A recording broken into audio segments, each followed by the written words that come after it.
Apa kabar Sobat Swan? Baiklah, untuk pertemuan kali ini kita akan membahas lanjutan dari materi kita tentang statistika deskriptif. Pada pertemuan 4 kali ini kita akan membahas aplikasi SwanStat pada statistika deskriptif. Langsung aja yuk. Ilustrasinya yaitu saya menggunakan data jumlah dokter dan pasien pada 100 rumah sakit yang ada di Jakarta dengan data sebagai berikut. X yaitu menyatakan jumlah dokter dan Y menyatakan jumlah pasien. Dari data tersebut, saya akan menganalisis secara deskriptif untuk memudahkan pembaca dalam memperoleh informasi. Informasi apa yang didapat dari data tersebut dengan menggunakan aplikasi SwanStat. Berikut adalah tampilan dari aplikasi SwanStat. Dengan berbasis online, kita ketikkan alamat sebagai berikut. Kemudian akan muncul tampilan seperti ini. Langkah pertama, kita lakukan import dari data yang akan kita analisis, yaitu klik browse. Kemudian kita pilih data yang kita pakai, statistika deskriptif, ketik open.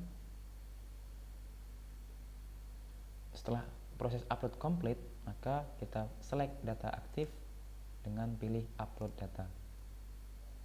Akan terlihat tampilan seperti ini. Kemudian kita pilih separatornya koma. Nah, seperti ini.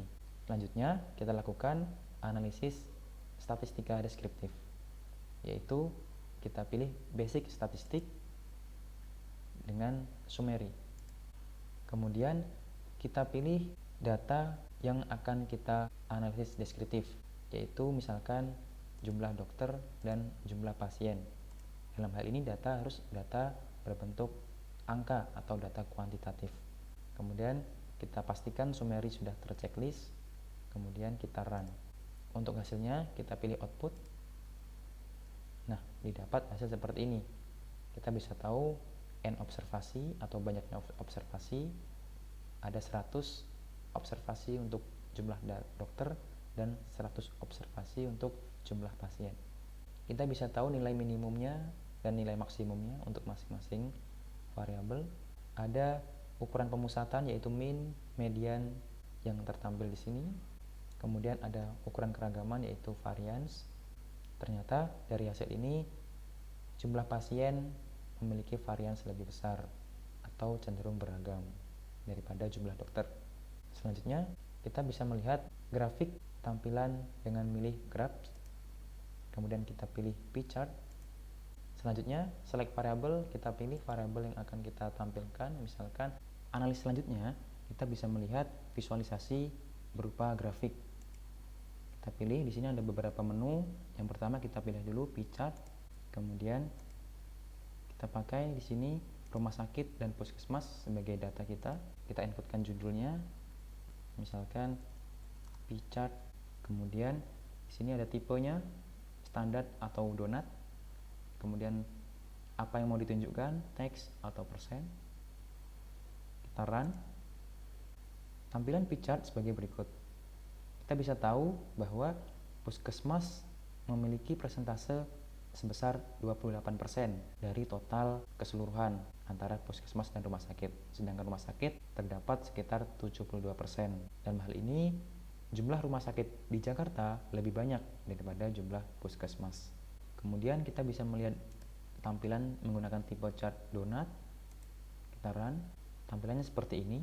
Dengan melihat seperti ini akan sama juga, yaitu puskesmas sebesar 28% dan rumah sakit sebesar 72%. Dari segi tampilan tergantung peneliti ingin tampilan seperti apa untuk memudahkan pembaca. Untuk tampilan grafik selanjutnya kita gunakan bar chart. Nah, caranya kita klik bar chart, kemudian kita pilih variabel yang akan kita tampilkan melalui bar chart atau diagram batang. Kita pilih rumah sakit dan puskesmas. Kemudian kita inputkan judul dari bar chart. Misalkan diagram batang. Ini bisa kita pilih untuk judul dari absis X dan judul dari absis Y. Kita pilih tipenya yaitu standar, kemudian kita run. Nah, hasilnya seperti berikut. Kita bisa mengetahui bahwa dari bar chart ini atau diagram batang ini, rumah sakit yang ada di Jakarta itu lebih banyak daripada puskesmas, di mana puskesmas hanya ada 28, sedangkan rumah sakit terdapat 72. Selanjutnya, untuk tipe bar chart group, kita bisa pilih dengan menggunakan group di sini. Kemudian kita masukkan jumlah variabelnya, kita pilih yaitu misalkan jumlah dokter. Kemudian untuk variabel Y-nya kita pilih rumah sakit dan puskesmas. Kita run. Didapatkan ternyata jumlah dokter di rumah sakit lebih banyak daripada jumlah dokter di puskesmas. Kita bisa tahu melalui warna dari tampilan ini. Selanjutnya, untuk grafik pada analisis deskriptif, kita bisa milih box plot. Kita pilih box plot, kemudian kita pilih tipe dari box plot, ada basic, several, dan group. Kita pilih basic yang standar, kita pilih variabelnya, yaitu dengan data kuantitatif, misalkan jumlah dokter. Kita bisa menginputkan judul pada plotnya maupun judul pada sumbu X dan sumbu Y. Kita run, didapatkan hasil sebagai berikut. Kita bisa mengetahui dengan menggunakan box plot, yaitu keragaman dari jumlah dokter. Dilihat dari box plot ini, keragamannya cukup besar dengan melihat jarak lebar dari kotak box plot ini.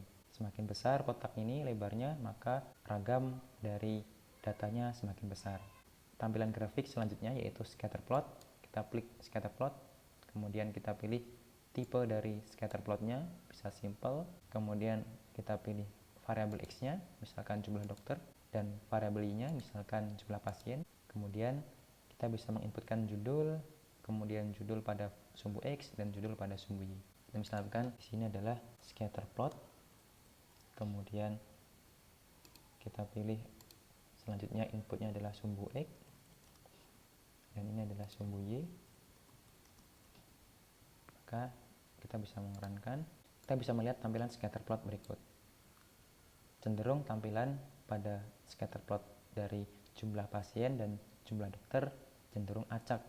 Selanjutnya, untuk tampilan grafik menggunakan histogram. Kita pilih di sini histogram, kemudian kita pilih tipe histogram, kita pilih standar, kemudian kita pilih variabel, misalkan jumlah dokter, kemudian kita bisa menginputkan judul dari histogramnya, misalkan histogram jumlah dokter, kemudian sumbu X-nya kita bisa pilih sumbu X, di sini kita bisa isikan sumbu Y, kemudian kita jalankan dengan klik run. Nah, didapat hasil sebagai berikut. Kita bisa melihat histogram ini cenderung menyebar normal, ya, dan tidak ada pencilan di dalamnya.